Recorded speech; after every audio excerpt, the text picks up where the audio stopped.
Hey everyone, Eric Nelson here once again, and thank you for tuning into my YouTube channel. For today, I will be doing a book review, which will be Tracy Shawn's The Grace of Crows. Now, for the reason why I have a copy of the book cover on a piece of paper, here's why. The author, Tracy Shaw, actually sent me a copy of her book through my email, and because I really don't know how to show an image of the book cover through my webcam, I'm just resorting to this method. So anyways, back to the book. Now before I get into the details of the book, let me explain, well, not the real reason why it's called The Grace of the Crows, but at least my point of view on why it's called The Grace of the Crows. Now first, I think it's because the actual um, crow itself, I think, is a little misunderstood because I think that now this may come as a surprise to you all, but I think that crows are actually nice birds. I just think that they're a little greedy when it comes to human food, which is why a lot of farmers have scarecrows in their farmlands or in their gardens, because I don't think that they're mean. I just think that they prefer human food. Oh, I mean, of course they do like bird food, but I think they just like human food more, and they're just misunderstood as being mean rather than just being plain greedy. So I think that they are just greedy, and not just, and they're not mean, because if they were really mean, wouldn't you think that they would be constantly attacking us, like us humans or maybe other birds? Now, of course, all other birds attack each other, but that doesn't mean that one species is automatically mean and all the other birds of that species are mean. So now, why I got into that huge discussion on crows is because I think it's just a whole big misunderstanding as to people think that crows are genuinely mean. Now, how does this relate to the story of the Grace of the Crows? Well, you will be surprised at this as well, but this book has nothing to do with the crows.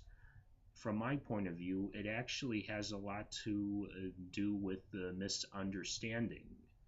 And with this misunderstanding, it has the misunderstanding of how people with huge anxiety issues are. So the protagonist of this book is a lady named Sailor Crawlmore, who suffers from extreme anxiety, and she lives with her family, who actually has problems of their own.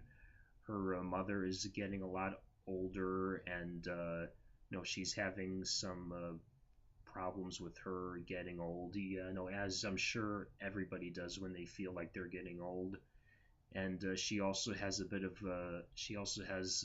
narcissistic problem, but that I think is caused by her aging and her worriness of getting older, and of course her and then there's a lot of other people in her, not just in her family, but her circle of friends are having a lot of trouble too. Like one of them is homeless, and actually they kind of like even though Sailor is the main center of the story, the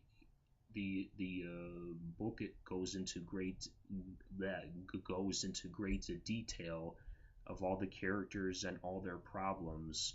And actually, the way Sailor becomes the protagonist of the book is that she sort of like gets everybody to gather and tries to figure out how to overcome these problems. Now, there's another misunderstanding there, is because I'm sure that if I were to like just say that this person, take for an example, Sailor suffers from anxiety, you would say, oh, well, that's a thing big. Well, it actually is. And of course, as I said, that's a misunderstanding, sort of like the crow. Anxiety is not a good feeling. I mean, I don't have the same anxiety that Sailor has, but I do have moments where I get a little, um, like where I get a little nervous, and maybe sometimes I have like a bit of problems with anxiety, and when that happens, it's not a good feeling. So take that into perspective. When those few moments of having anxiety aren't good, why don't you try living with anxiety all the time, like Sailor Cromwell does in the story? So anyway, now and then as the time goes on, they try to go through all the methods, like now, like in the beginning of the book, Sailor goes through the self-help books, and then she goes into therapy and medication, and that of course does not work. So they all try to overcome these problems together as a family and friends. So now, what is the outcome of it all? Like does the story end where everybody's happy and everybody is cured, or is everybody still in recovery and needs to overcome their problems, or do some people do become better and some people don't?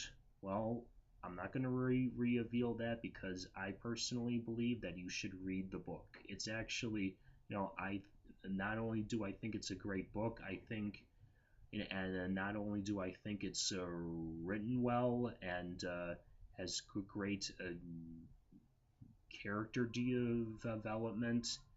As I said in the beginning, I think that Tracy Shawn really proves that people with these certain mental problems are misunderstood, like the crows. People who people in this book who have these sort of problems, you were to think, oh, well, that's nothing bad. Well, you probably think that because, as I said before, you probably just have moments of those problems. But when you live with those problems every day, every second of every day, not so good. So anyway, you can get this book from Amazon, or basically from anywhere else. So I hope you get this book, and not if you're just into reading a good story, but also, if you have some mental problems, you know that you think that you need all the help that you can get. Get this, because not only would you feel better about yourself, but you'll also be entertained by it. So I hope you guys get this book, and I hope to see you all at the bookstore or the bookstore.